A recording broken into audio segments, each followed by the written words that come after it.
بسم الله الرحمن الرحيم. الحمد لله رب العالمين، والصلاة والسلام على سيد الأنبياء والمرسلين سيدنا ونبينا ومولانا محمد وعلى آله وأصحابه أجمعين. أما بعد، باب الغضب والكبر. الفصل الأول. عن أبي هريرة رضي الله تعالى عنه أن رجلا قال للنبي صلى الله عليه وسلم: أوصني. قال: لا تغضب. فردد ذلك مرارا. قال: لا تغضب. رواه البخاري. وعنه رضي الله تعالى عنه قال: قال رسول الله صلى الله عليه وسلم: ليس الشديد بالسرعة، إنما الشديد الذي يملك نفسه عند الغضب. متفق عليه، او كما قال رسول اللہ صلی اللہ علیہ وسلم.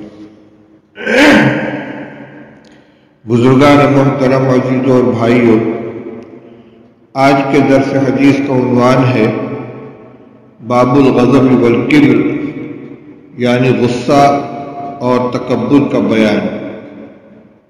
غصہ اور تکبر کی مذمت، اس کے نقصانات اور ان سے بچنے کی جو تاکید ہے احادیث طیبہ میں رسول اللہ صلی اللہ علیہ وسلم کے ارشادات میں، ان کا آج کی مجلس میں ذکر کیا جائے گا.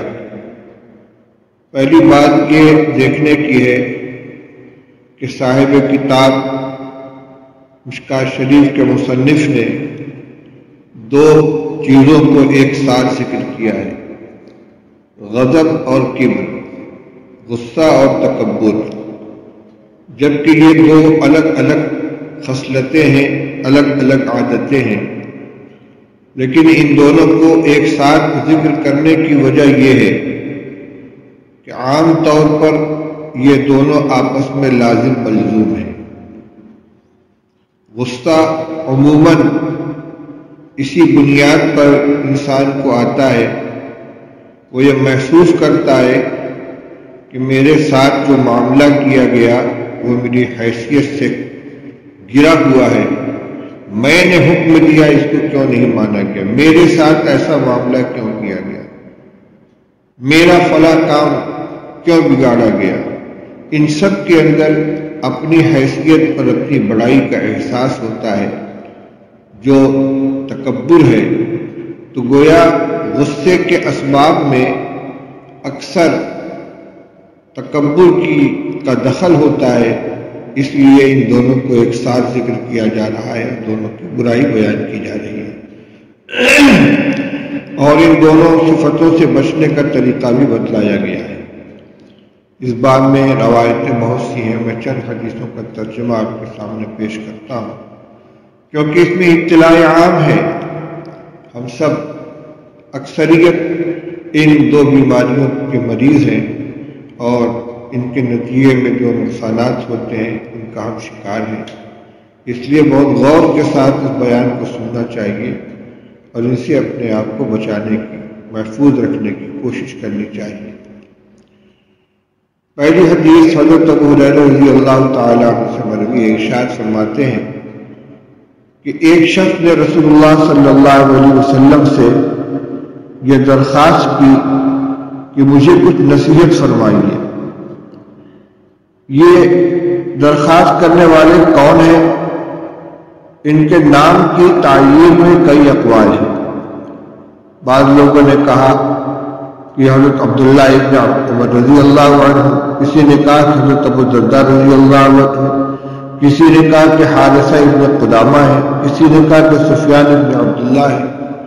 بہرحال آگے جو جواب آ رہا ہے اس درخواست کے جواب میں جو کچھ آپ نے ارشاد فرمایا وہ ایک عام ہدایت ہے، اور اس حکم کا مدار اس شاعر کی شخصیت کے اوپر نہیں ہے. اسی لیے غالباً راوی حدیث حضرت ابو ہریرہ رضی اللہ تعالیٰ عنہ نے اس کو وقفی رکھا، اس کا اظہار نہیں کیا کہ وہ سوال کرنے والے، درخواست کرنے والے کون تھے. درخواست کیا تھی؟ اوصنی، یا رسول اللہ مجھے کچھ نصیحت فرما دیجیے۔ قال لا تغضب، آپ نے فرمایا غصہ مت کیا۔ فردد ذلك مرارا، انہوں نے اپنی درخواست کئی مرتبہ دہرائی، بار بار یہ کہا کچھ اور نصیحت فرما دیجیے، کچھ اور نصیحت فرما دیجیے۔ ہر مرتبہ آپ یہی فرماتے رہے لا تغضب، غصہ مت کرو۔ اس کا مطلب یہ ہوا کہ یہ ایک ایسی بیماری ہے کہ اگر اس کے اوپر قابو پا لیا گیا، اس سے اپنے آپ کو بچا لیا گیا، تو بہت سی خرابیوں سے انسان محفوظ رہ جائے گا، بہت سے اخلاقی اور عملی نقصانات سے بچ جائے گا۔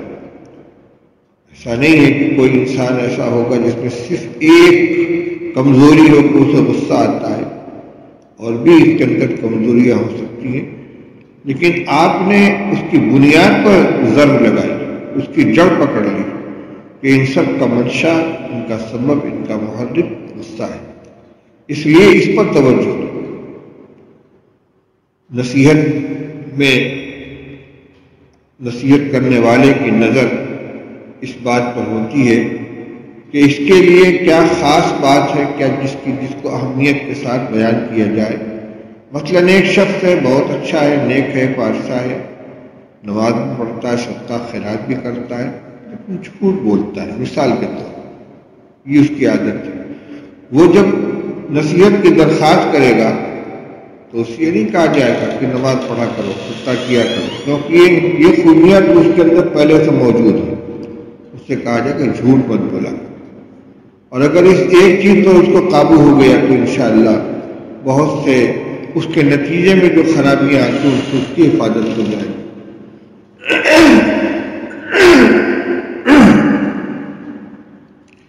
دوسری روایت ہے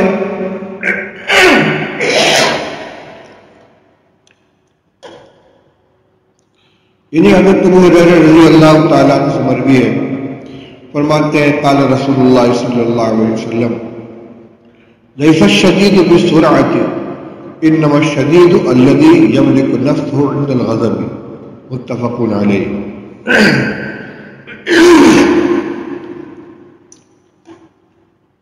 ارشاد فرماتے ہیں کہ رسول اللہ صلی اللہ علیہ وسلم نے ارشاد فرمایا کہ پہلوان وہ شخص نہیں ہے جو دوسرے کو پچھاڑ دے، پہلوان تو وہ ہے کہ جو غصے کے وقت اپنے نفس کے اوپر قابو پا لے۔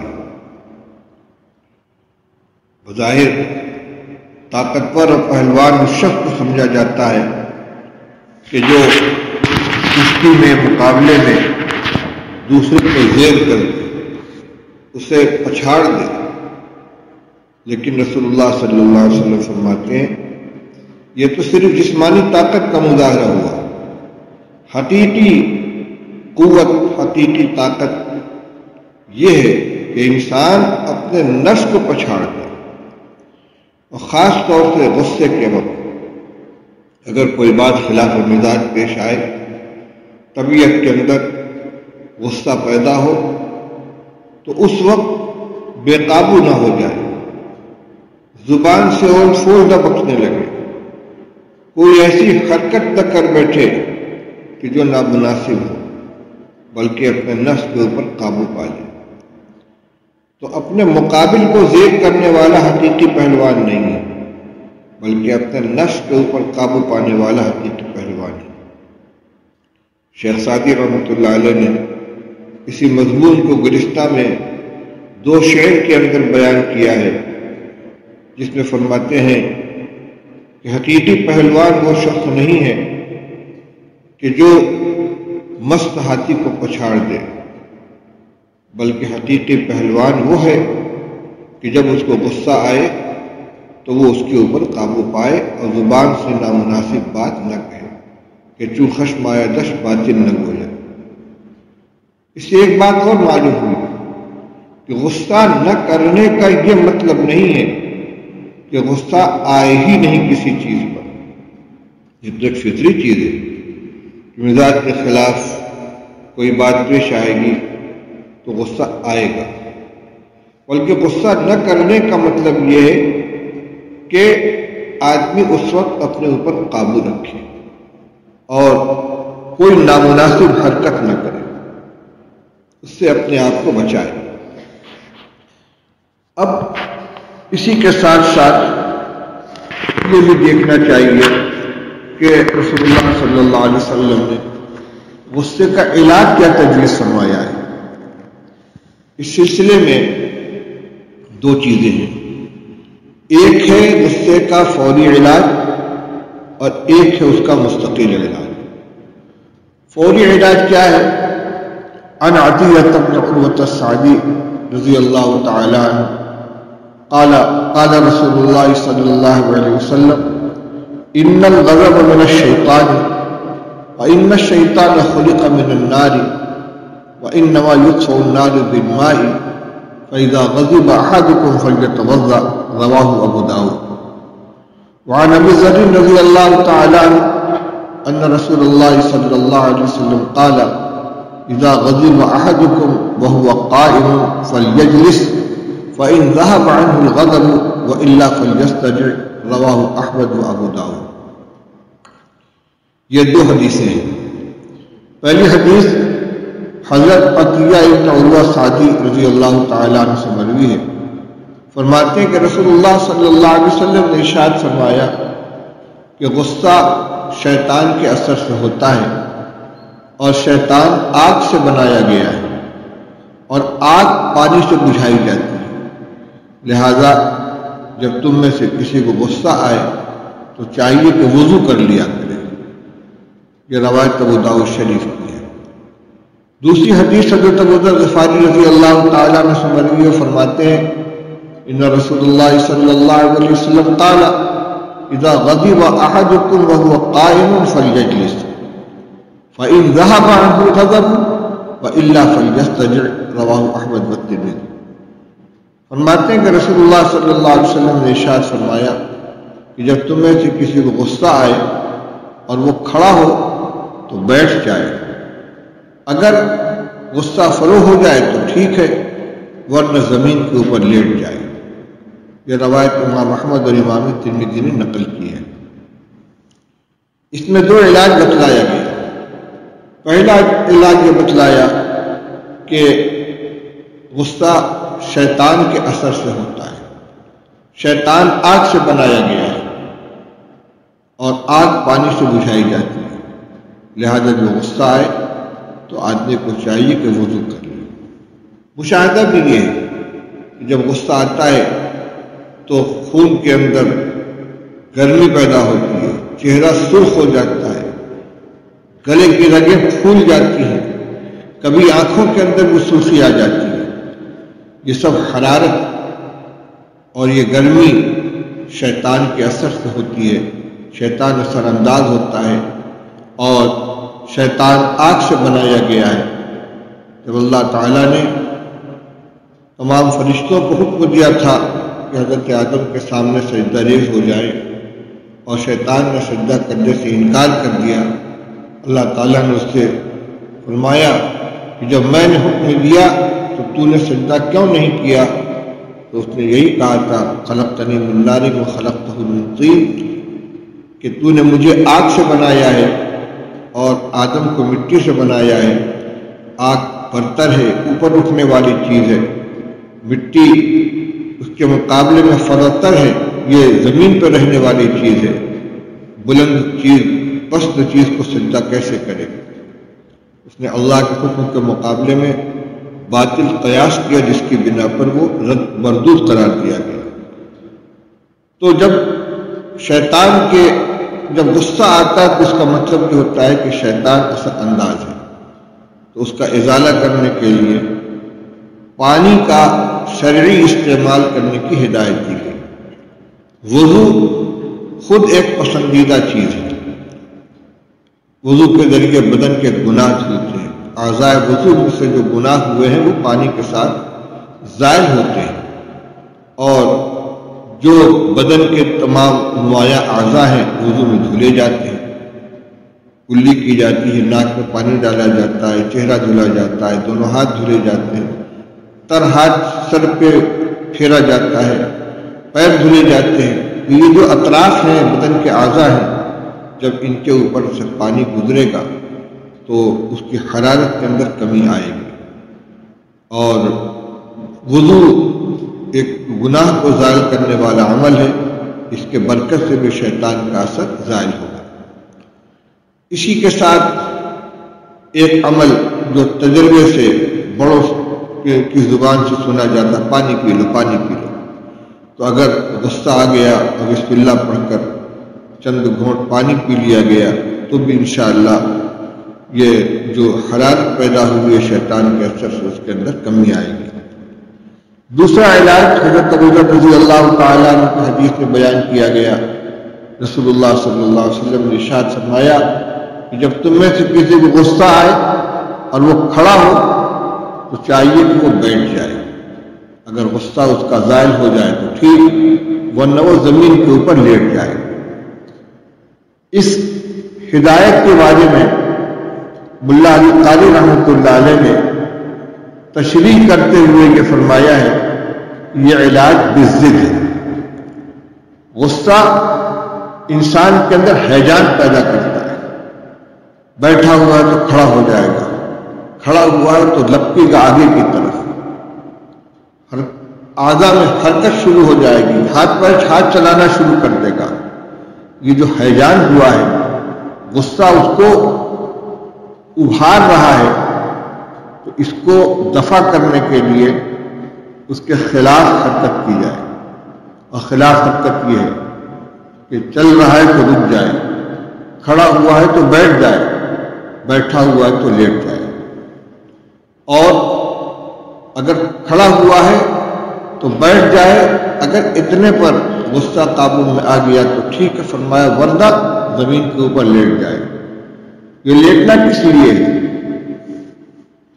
حضرت ملا علی قاری رحمۃ اللہ علیہ فرماتے ہیں کہ مبالغۃ فی المعالجۃ المذکورۃ ما فیہ من الاشارۃ الی رجوع الانسان الی ماخذہ من التربۃ المناسبۃ للتواضع فی مقابلۃ عمل الشیطان۔ فرماتے ہیں کہ انسان مٹی سے بنایا گیا ہے، زمین پر لیٹنے والا اپنے آپ کو مٹی سے لگا دے گا، یہ تواضع، عاجزی اور انکساری کی ایک علامت ہے۔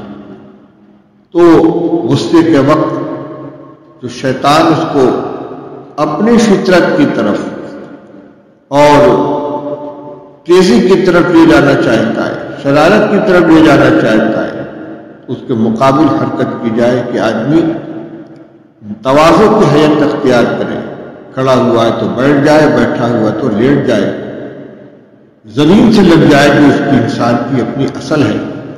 اور اس طرح جو آگ میں تکبر کا مادہ ہے، زمین کے اندر مٹی میں تواضع کا مادہ ہے، وہ غصے کے اوپر اپنے نازل ہوگا، اور جو حرکتیں اس سے غصے کے وقت میں صادر ہو سکتی تھی اس میں کمی آئے گی۔ فرماتے ہیں کہ کھڑے شخص سے حرکت چلنے والے کے مقابلے میں کم ہوگی، اور بیٹھنے والے کی حرکت کھڑے ہونے والے کے مقابلے میں کم ہوگی، اور لیٹنے والے کی حرکت بیٹھنے والے کے مقابلے میں کم ہوگی۔ یعنی وہ حرکت جو غصے میں انسان سے صادر ہو سکتی ہے، جتنا وہ زمین سے قریب تر ہوگا اتنی زیادہ اس حرکت کے اندر کمی آئے گی، اور انسان غصے کے اوپر قابو پا لے گا۔ اسی طرح میں نے ابھی عرض کیا تھا کہ غصہ آنے سے روک دینا، کہ غصہ آئے ہی نہیں سرے سے، یہ تو انسان کی فطرت کی کمزوری کی بات ہے۔ کچھ بھی کرو اسے غصہ ہی نہ آئے سرے، تو پھر انسان میں اور بہر جانور میں کیا فرق ہے؟ اس لیے خلاف طبیعت بات پیش آنے پر غصہ آنا چاہیے، لیکن اس غصے کے اوپر قابو پا لے۔ اور یہ اللہ کے یہاں بہت ہی پسندیدہ صفت ہے کہ آدمی غصے پر قابو پا لے، غصے کا گھونٹ پی جائے۔ عن ابن عمر رضی اللہ تعالی عنہ قال رسول اللہ صلی اللہ علیہ وسلم ما تجرع عبد افضل عند اللہ عز وجل من جرعۃ غیظ یغضبها ابتغاء وجہ اللہ تعالی، رواہ احمد۔ عبداللہ ابن عمر رضی اللہ تعالیٰ عنہ فرماتے ہیں کہ رسول اللہ صلی اللہ تعالیٰ علیہ وسلم ارشاد فرماتے ہیں کہ کوئی بندہ کوئی ایسا گھونٹ نہیں پیتا جو اللہ تعالیٰ کے نزدیک زیادہ افضل ہو غصے کے گھونٹ سے جو بندہ اللہ کی رضا کے لیے گھونٹ جاتا ہے۔ یعنی انسان کو جب غصہ آتا ہے اور اللہ کی رضا حاصل کرنے کی نیت سے اس غصے کو پی جائے، غصے کو گھونٹ جائے، یہ گھونٹنا، یہ غصے کو پی جانا کسی بھی دوسرے گھونٹ سے کسی بھی دوسری چیز کو نگل لینے اور اس کو ختم کر دینے کے مقابلے میں اللہ تعالیٰ کے نزدیک زیادہ پسندیدہ ہے۔ یہ تعبیر بتلا رہی ہے کہ یہ عمل اللہ کی رضا کے لیے ہونی چاہیے اور اس کے اوپر جو اجر و ثواب اللہ کی طرف سے ملنے والا ہے اس کو پیش نظر رکھا جائے تو یہ بندہ کے تقرب اللہ کا ذریعہ بنتا ہے۔ اور اسی کے اندر یہ چیز بھی شامل ہے کہ آدمی بدلہ لینے اور سزا دینے پر قادر ہونے کے باوجود درگزر سے کام لے۔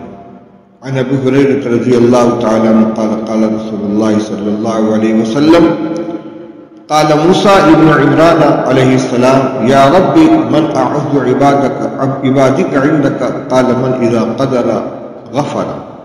ابو ہریرہ رضی اللہ تعالی عنہ کی روایت ہے کہ رسول اللہ صلی اللہ علیہ وسلم نے ارشاد فرمایا کہ حضرت موسیٰ ابن عمران علیہ السلام جو بنی اسرائیل کے جلیل القدر پیغمبر تھے، انہوں نے اللہ جل شانہ سے یاد کیا کہ اے پروردگار، آپ کے نزدیک آپ کے بندوں میں سب سے زیادہ معزز کون ہے؟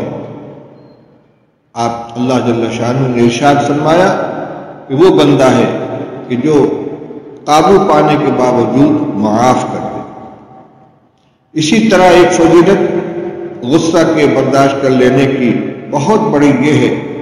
عن انس رضی اللہ تعالی عنہ ان رسول اللہ صلی اللہ علیہ وسلم قال من خزن لسانه ستر اللہ عورتہ ومن کف غضبہ کف اللہ عنہ عذابہ یوم القیامہ۔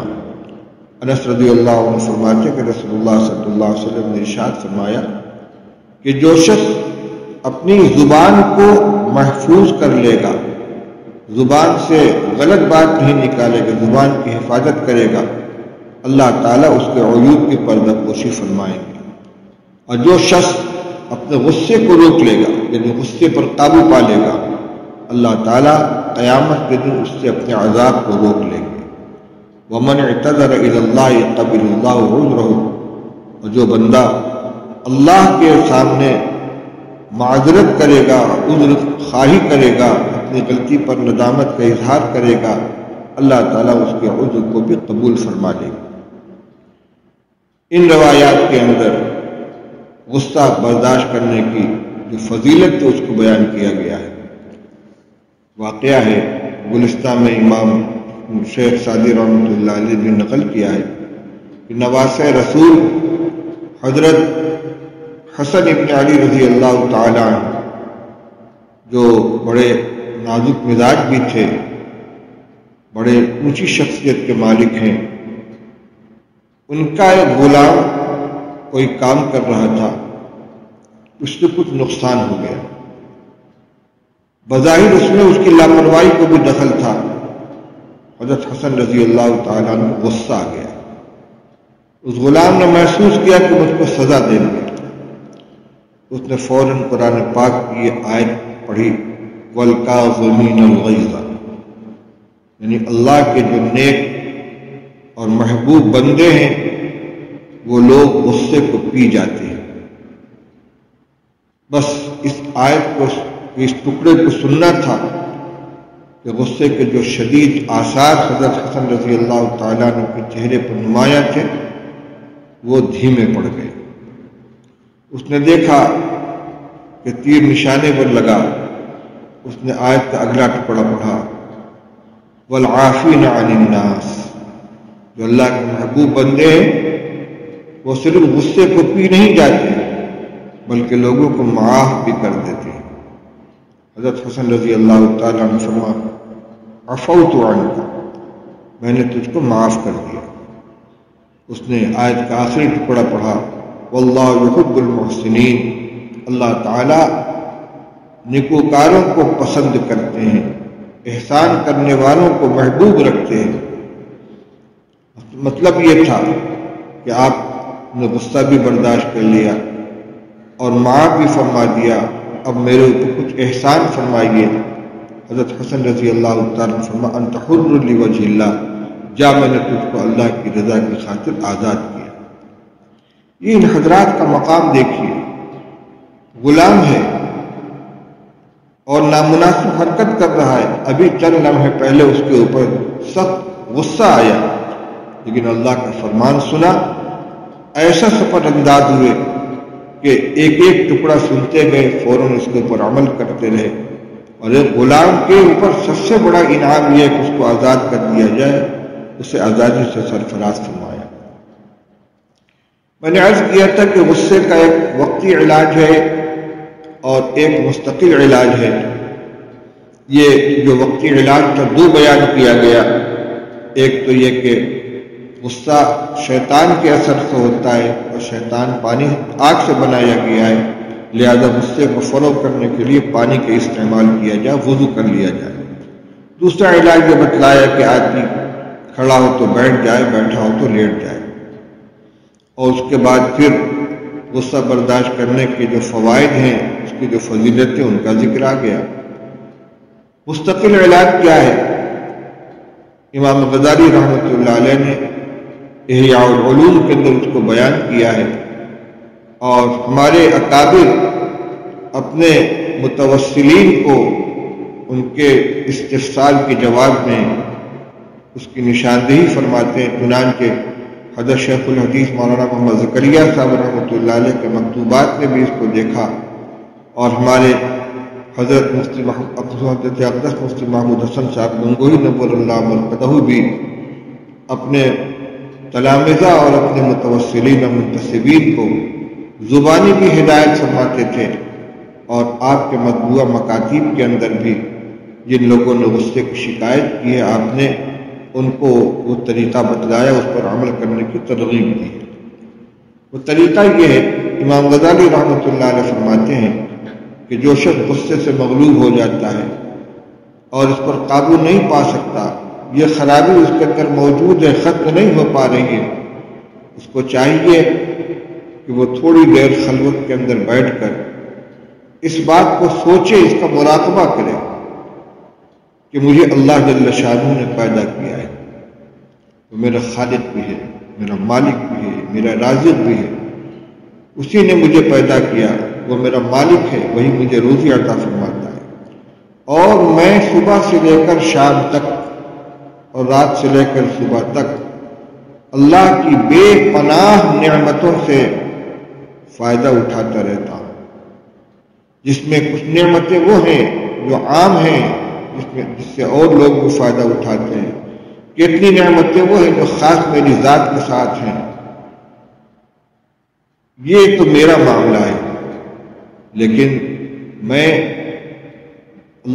کیا تمام کام اللہ کی مرضی کے مطابق کرتا ہوں؟ اللہ کے تمام احکام کو بجا لاتا ہوں؟ کیا اس کی مرضی کے خلاف کوئی کام نہیں کرتا؟ یقیناً اپنی غلطیوں کو سوچے کہ مجھ سے فلاں غلطی ہوتی ہے، فلاں غلطی ہوتی ہے، فلاں گناہ ہوتا ہے، پھر یہ خیال کرے کہ اس کے باوجود اللہ تعالیٰ اپنی روزی کو نہیں روکتے، اپنی نعمت سے مجھے محروم نہیں فرماتے، جبکہ وہ خالق بھی ہیں، مالک بھی ہیں، رازق بھی ہیں، میں بندہ ہوں، میں مخلوق ہوں۔ اللہ تعالیٰ میری نافرمانی اور میری حکمرانی کے باوجود مجھ سے اپنی نعمتوں کو نہیں روکتے، میرے اوپر کوئی عذاب نازل نہیں فرماتے، مجھے فوراً کوئی سزا نہیں دیتے، تو کیا وہ انسان جو میری جیسا ایک انسان ہے، چاہے وہ میرا ماتحت ہو، مجھ سے چھوٹا ہو، لیکن میں نہ اس کا خالق ہوں، نہ میں نے اسے پیدا کیا ہے، نہ میں اس کا مالک ہوں، نہ میں اس کا روزی رساں ہوں، میری جیسا ایک انسان ہے، رتبے کے اعتبار سے ہو سکتا ہے مجھے کچھ اس کے مقابلے میں برتری حاصل ہو، اس نے اگر میری مرضی کے خلاف کوئی کام کر دیا تو مجھے اس قدر غصہ کیوں آتا ہے، جبکہ میرا معاملہ اپنے اللہ کے ساتھ اس طرح کا نہیں ہے جیسا ہونا چاہیے، اور میرا اللہ میری نالائقیوں کے باوجود، میری نافرمانی و حکم دونیوں کے باوجود میرے ساتھ اس طرح کا معاملہ نہیں کرتا۔ تھوڑی دیر بیٹھ کر اس مضمون کو سوچے، اس پر غور کرے اور اس کو اپنے دل و دماغ کے اندر جمائے۔ پھر جب کسی کے اوپر غصہ آئے اور آدمی کنٹرول نہ کر سکے تو اپنے اس خیال کو اس وقت سامنے لے آئے، انشاءاللہ اس کے ذریعے سے غصے کے اوپر اس کو قابو حاصل ہوگا۔ حاصل یہ نکلا کہ غصے کی جو بیماری ہے یہ بہت نقصان دہ ہے، اور اس کی وجہ سے آدمی کے اخلاق خراب ہوتے ہیں، اس کے معاملات خراب ہوتے ہیں، اور بلکہ اس کا ایمان خراب ہوتا ہے۔ عن بهز بن حکیم عن ابی عن جدہ رضی اللہ تعالی عنہ قال قال رسول اللہ صلی اللہ علیہ وسلم ان الغضب لا يفسد الايمان كما يفسد الصبر العسل۔ حضرت بهز بن حکیم عن ابی عن جدہ، حضرت معاویہ ابن حیدہ قشیری رضی اللہ تعالی عنہ صحابی ہیں، وہ فرماتے ہیں کہ رسول اللہ صلی اللہ علیہ وسلم نے ارشاد فرمایا کہ غصہ ایمان کو اس طرح خراب کر دیتا ہے جس طرح ایلوا شہد کو خراب کر دیتا ہے۔ شہد انتہائی میٹھی چیز ہے، لذیذ چیز ہے، اور صبر جس کو ایلوا کہتے ہیں یہ انتہائی کڑوی اور تلخ جڑی ہوتی ہے، کڑواہٹ کے اندر اس کی مثال دی جاتی ہے۔ فرمایا کہ جس طرح ایلوا اگر شہد میں ملا دیا جائے تو وہ شہد کو کڑوا بنا دیتا ہے، اس کو خراب کر دیتا ہے، اسی طرح اگر انسان غصے کے اوپر قابو نہ پائے تو اس کا ایمان خراب ہو جاتا ہے۔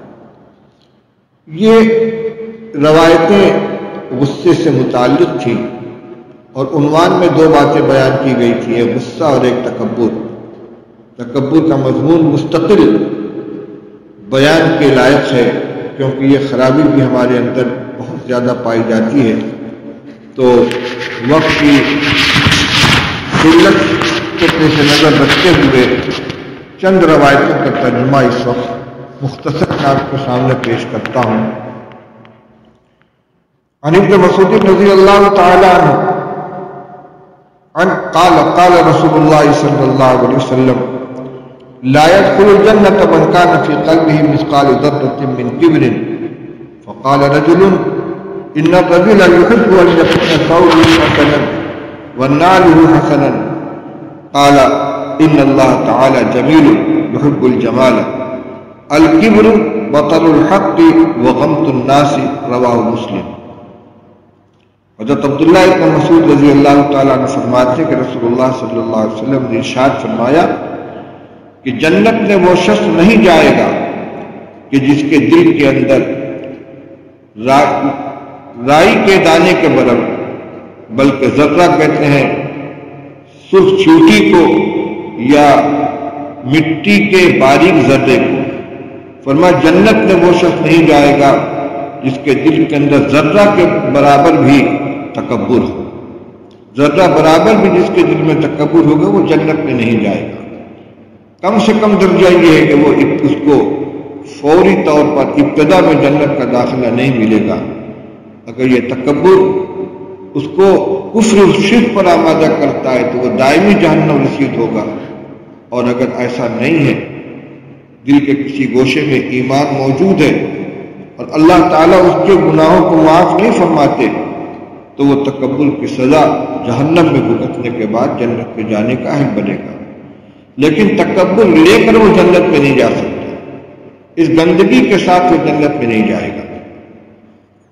اس پر ایک صحابی نے عرض کیا یا رسول اللہ، آدمی یہ چاہتا ہے کہ اس کا کپڑا اچھا ہو، اس کی چپل اچھی ہو، مقصد یہ تھا کہ کیا اچھا کپڑا پہننے کی خواہش، اچھی چپل پہننے کی خواہش، یہ بھی تکبر کے اندر داخل ہے؟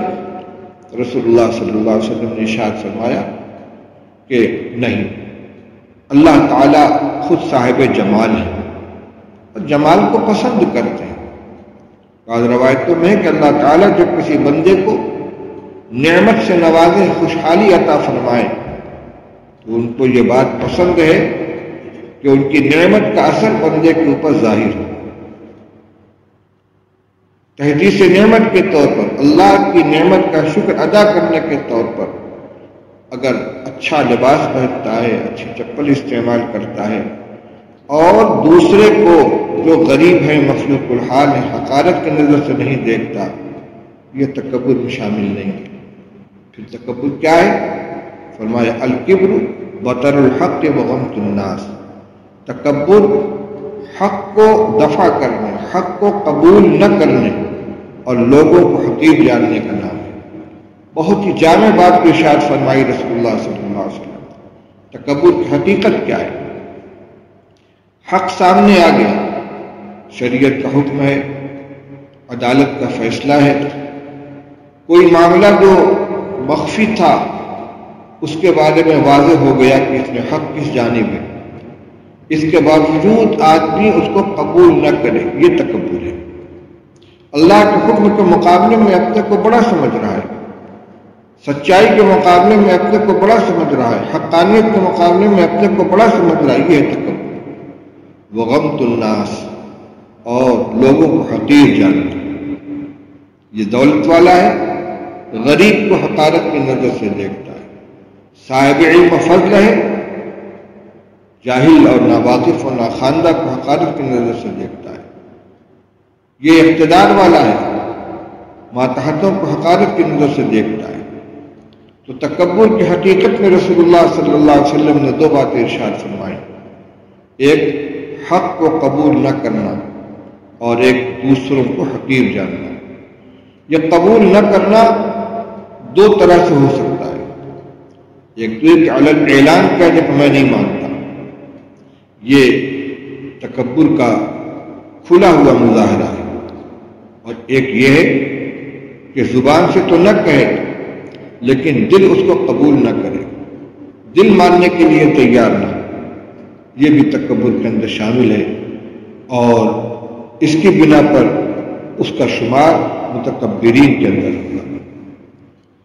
وعنہ قال قال رسول اللہ صلی اللہ علیہ وسلم یقول اللہ تعالی الکبریاء ردائی والعظمت ازاری فمن نازعنی واحدا منہما ادخلته النار وفی روایت قذفته فی النار، رواہ مسلم۔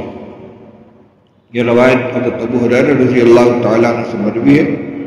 وہ فرماتے ہیں کہ رسول اللہ صلی اللہ علیہ وسلم نے ارشاد فرمایا کہ اللہ جل شانہ ارشاد فرماتے ہیں، یعنی حدیث قدسی ہے، اللہ جل شانہ ارشاد فرماتے ہیں کہ کبریائی میری چادر ہے اور عظمت میرا تہبند ہے۔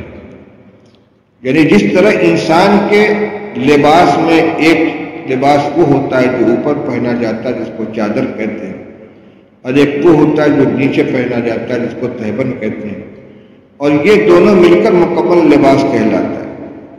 جیسے حالت احرام میں ایک تہبند مانتے ہیں، ایک چادر ہوتے ہیں، یہ انسان کا مکمل لباس ہے، اور وہ اس کی ذات کے ساتھ خاص ہوتا ہے، کوئی اس کی اجازت ہرگز نہیں دیتا کہ کوئی میری چادر چھین لے یا میرے تہبند چھین لے۔ تو مقصد یہ کہ جس طرح ایک چادر اور ایک تہبند انسان کی اپنی خاص چیز ہے، وہ کسی کو دینے کے لیے تیار نہیں ہوتا، اور اگر کوئی اس کو لینا چاہے تو اس کو برداشت نہیں کرتا۔ فرمایا اسی طرح عظمت و کبریائی، بڑائی میری خاص صفت ہے۔ فرمایا فمن نازعنی واحدا منہما، جو میری کبریائی کو اور میری عظمت کو، ان دونوں میں سے کسی چیز کو مجھ سے چھیننا چاہے گا، میں اس کو جہنم میں داخل کر دوں گا۔ کبریائی اور عظمت یہ دونوں قریب قریب ہیں۔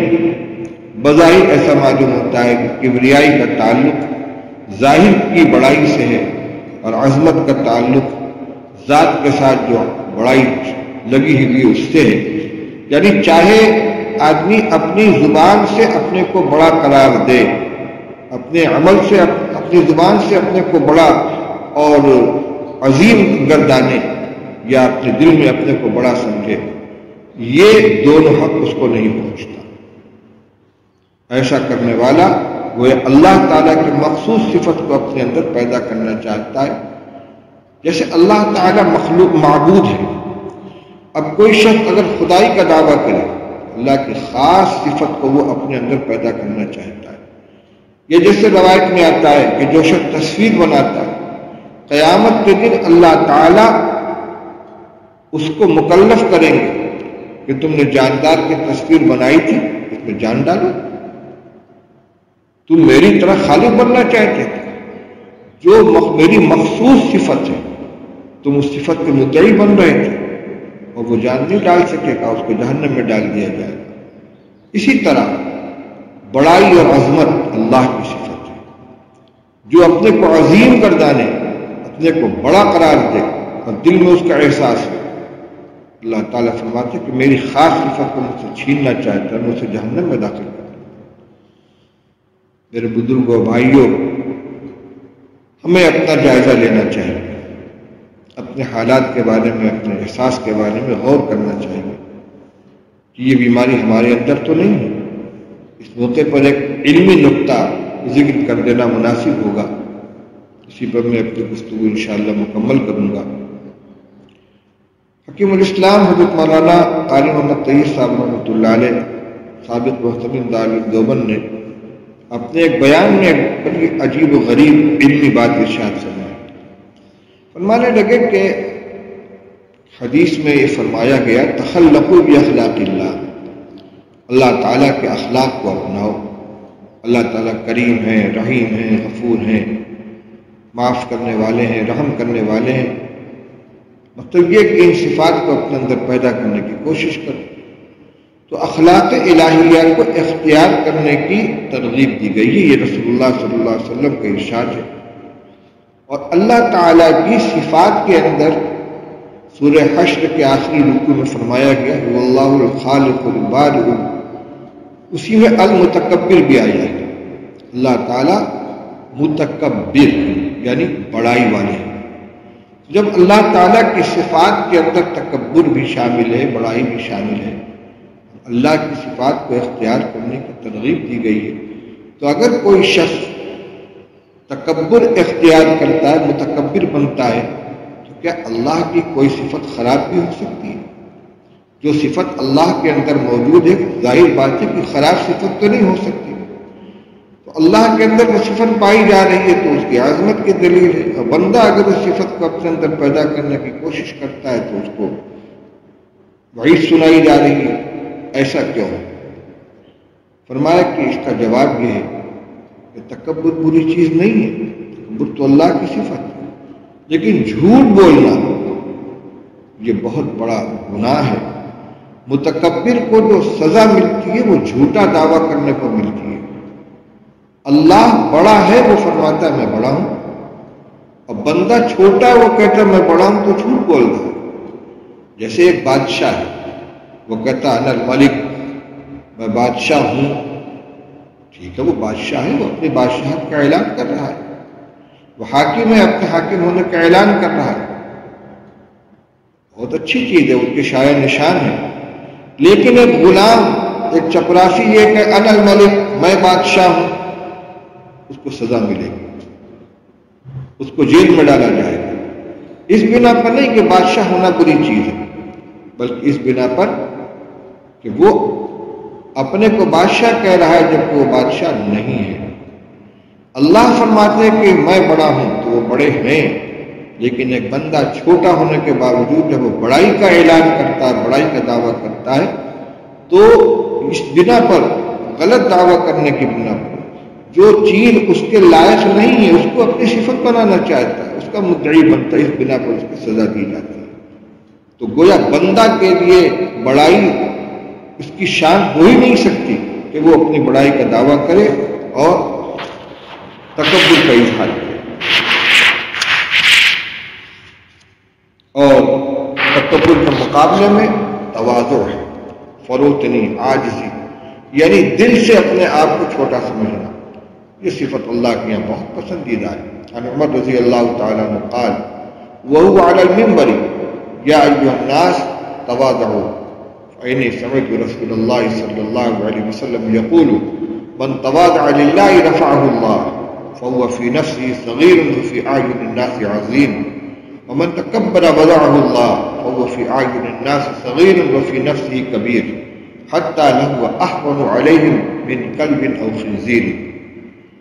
حضرت عمر رضی اللہ تعالیٰ عنہ سے مروی ہے کہ منبر پر خطبہ دیتے ہوئے انہوں نے فرمایا اے لوگو تواضع اختیار کرو، عاجزی اختیار کرو۔ کیوں؟ فرماتے میں نے رسول اللہ صلی اللہ علیہ وسلم کو فرماتے ہوئے سنا ہے کہ جو بندہ اللہ کی رضا کی خاطر تواضع اختیار کرتا ہے اللہ تعالیٰ اسے بلندی عطا فرماتا ہے، پس وہ اپنے جی میں تو چھوٹا ہوتا ہے اور لوگوں کی نگاہوں میں بڑا ہوتا ہے، اور جو شخص تکبر کرتا ہے، خود بڑا بننا چاہتا ہے، اپنی بڑائی کا اظہار کرتا ہے، اللہ تعالیٰ اسے پست کر دیتا ہے، پس وہ لوگوں کی نگاہوں میں چھوٹا ہوتا ہے اور اپنے جی میں بڑا ہوتا ہے، فرمایا یہاں تک کہ وہ لوگوں کے نزدیک کتے اور خنزیر سے زیادہ ذلیل ہو جاتا ہے۔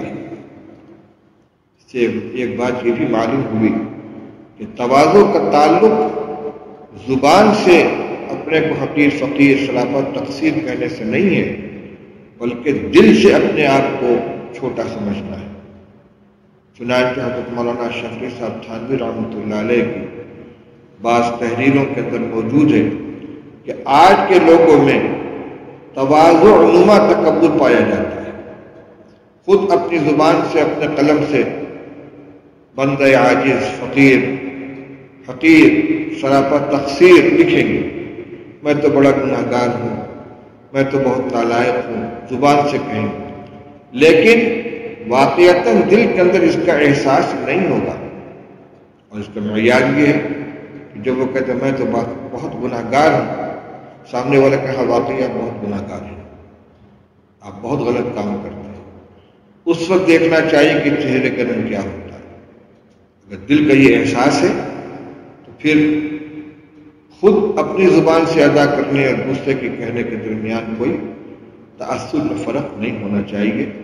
اس لیے حقیقتاً انسان اپنے آپ کو معمولی سمجھے، فروختی دل سے فروختی اختیار کرے۔ اسی لیے مسنون دعاؤں میں ایک دعا یہ بھی ہے کہ اللہم اجعلنی فی عینی صغیرا وفی اعین الناس کبیرا، کہ اللہ مجھے میری نگاہوں میں چھوٹا بنا دے اور لوگوں کی نگاہوں میں بڑا بنا دے۔